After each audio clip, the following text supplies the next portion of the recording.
Ciao a tutti ragazzi e benvenuti in un nuovo video dei Radiocomandati. È un pochino che non ci vediamo, effettivamente è un po' che non pubblichiamo video, stiamo andando sempre live tutti i mercoledì. Abbiamo deciso di fare una piccola guida, tornando nel mondo delle Mini 4VD, per costruire una T-Mac. Le T-Mac sono la categoria che almeno attualmente, dal punto di vista anche dei regolamenti unici che abbiamo adottato in Italia, grazie anche finalmente agli accordi presi fra i vari organizzatori, la categoria entry level per eccellenza. In questa categoria, sicuramente rispetto ad altri, la spesa per assemblare una Mini 4VD è molto ridotta. Se la paragoniamo per esempio a una Open, i budget sono sicuramente molto ridotti, vuoi anche solo per l'assenza di cuscinetti veri e propri. Oggi quindi vi parlerò della mia T-Mac, ok, e delle scelte fatte per questo modello. Allora, innanzitutto, come vedete, è una Razorback, i colori non sono assolutamente a caso. Parliamo del modello. Allora, quello che abbiamo fatto è stato semplicemente aprire una Mini 4VD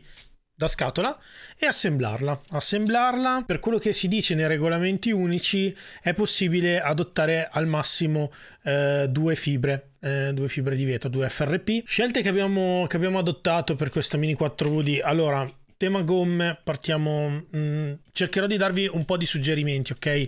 Quello che vorrei evitare è dirvi fate così, ma spiegarvi perché questa Mini 4VD è stata assemblata in questo modo.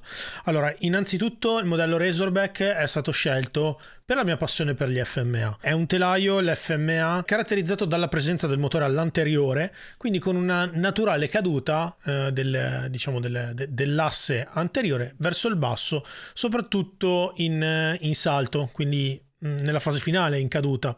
Questo aiuta tantissimo, perlomeno per come mi trovo io a gestire il mezzo, l'organizzazione dei pesi e la struttura intera della macchina. Ovviamente non è la regola, è la scelta che io ho fatto, quindi baserò questo video appunto sul telaio FMA. Per limitare al massimo le spese e anche appunto, come vi dicevo prima, nella categoria T-Mac non si possono utilizzare roller di metallo, quindi andremo a utilizzare soltanto quelli di plastica. Qual è stata la scelta? La scelta è stata quella di adottare quelli che erano presenti da scatola, quindi quelli che vedete all'anteriore, vediamo se riesco a farveli vedere, eccoli qui, questi qui verdi, sostanzialmente sono quelli proprio dedicati alla Razorback, quelli che erano presenti all'interno della scatola. Stessa cosa per il posteriore, perlomeno per la parte inferiore del castello dei roller, perché nella parte superiore erano utilizzati uguali ma di un'altra Mini 4VD, giusto per avere l'abbigliamento nero e verde che contraddistingue appena i radiocomandati. Altro tema, le fibre. Ad eccezione del sistema frenante, quindi della fibra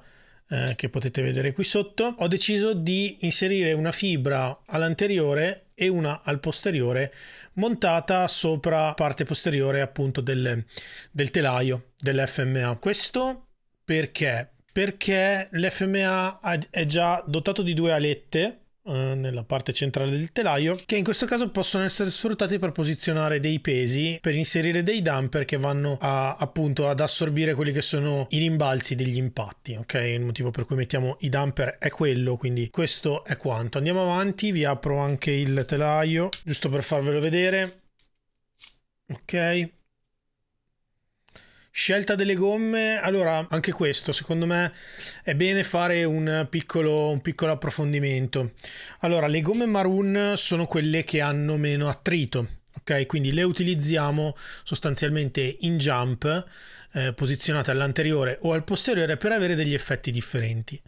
Averne 4 sul mezzo implicano molto meno grip a livello di corsa in pista, ma anche in salto. Quindi i salti fatti con una Mini 4VD con 4 gomme maroon sono molto più corti rispetto a una macchina che ha delle altre gomme, ok? E peraltro ovviamente intendo le altre che utilizziamo, quindi le gomme nere sostanzialmente, no? Cosa succede però andando? Voglio darvi un po' quella che è la panoramica, perché questo è uno dei cambi che faccio in gara, cioè se la mia Mini salta poco e sono troppo lento, mettere al posteriore le gomme nere e lasciare le maroon al frontale implica avere un salto un po' più lungo e avere un pochino più di grip, perché nel momento in cui la nostra Mini 4VD provo a farvelo vedere, a staccarsi, se ho soltanto delle maroon al frontale ma dietro ho delle gomme che hanno molta più trazione, continua la mia spinta in uscita dal salto.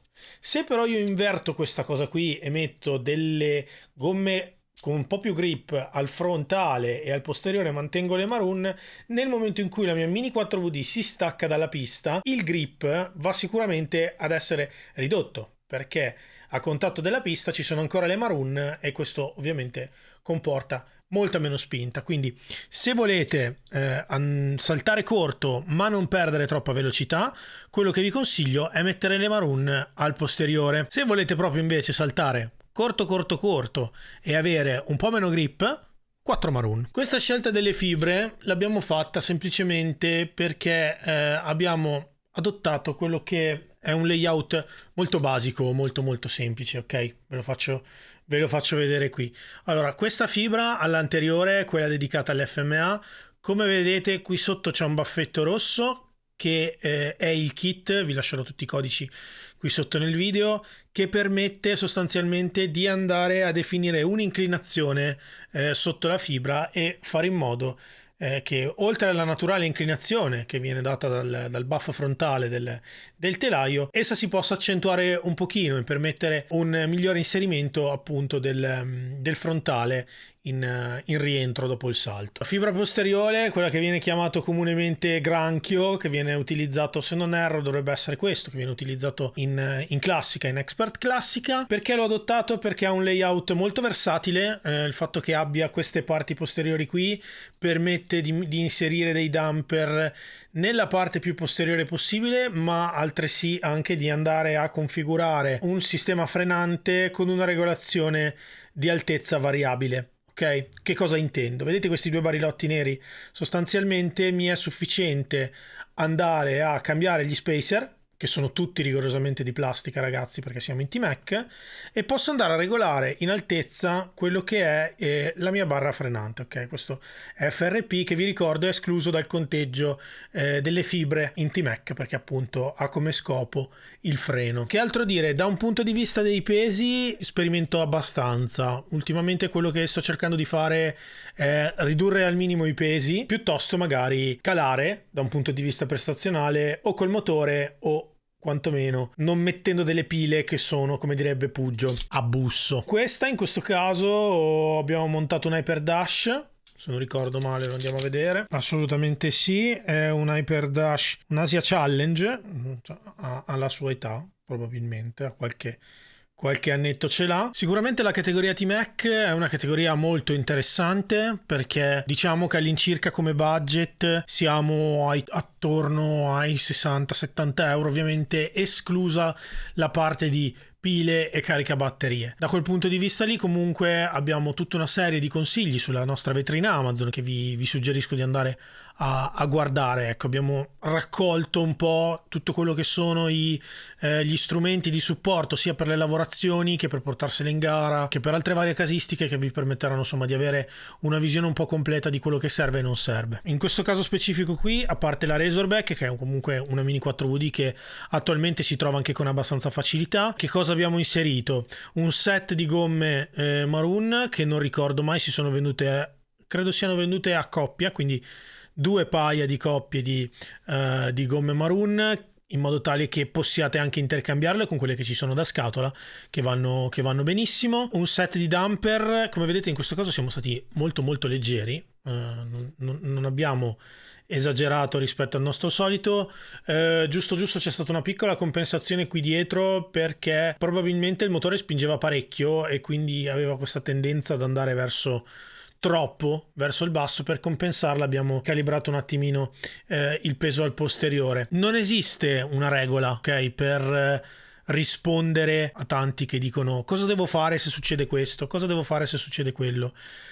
Soprattutto in jump i layout sono talmente tanto vari, ragazzi, che per risolvere un determinato problema ci possono essere n soluzioni, soprattutto anche in funzione del telaio, ok? Quindi perché vi dico sempre che ultimamente utilizzo FMA? Perché sto cercando di capire appunto quelle che possono essere tutte le casistiche che mi possano permettere di regolarlo in tempi brevi. A parte la Razorback e a parte le gomme, in questo caso appunto ci servirebbe, potete trovarlo anche in kit, ad esempio come tune-up dedicato all'FMA, le 3 fibre che vi ho fatto vedere montate su questa T-Mac, Oltre a quello dei set di pesi, io ne ho utilizzato uno anche un pochino più basso qui, ed è una cosa che mi piace tantissimo, portare i dumper il più possibile verso terra. Il kit per l'inclinazione di cui vi parlavo prima, che vedete qui come baffetto rosso. Altre cose particolari direi che non ce ne sono.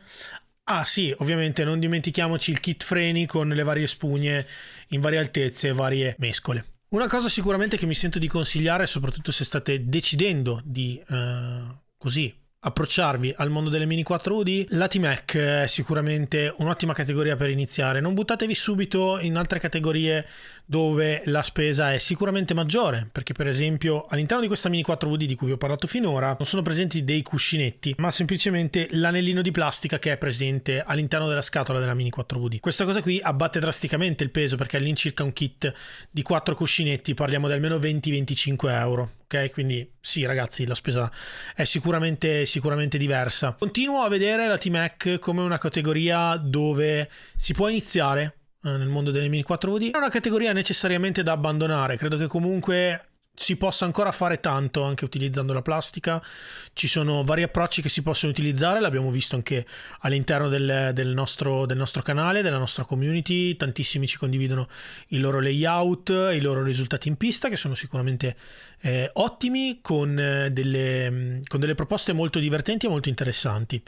Quindi quello che posso dirvi ragazzi è, se volete entrare nel mondo delle Mini 4VD, vi suggerisco di provare la categoria T-Mac, di trovare un organizzatore che vi permetta di correre questa categoria, anche se ormai sono veramente tanti. Se non lo trovate, il nostro consiglio è quello di entrare nel nostro canale Telegram, chiedere aiuto ragazzi, c'è pieno di racer da tutta Italia, che anzi anche al di fuori dell'Italia. Che altro dire? Vi ringrazio per avermi tenuto compagnia in questo piccolo video, spero di avervi dato qualche spunto di riflessione, qualche suggerimento, e a Dio piacendo, arrivederci alla prossima, ciao.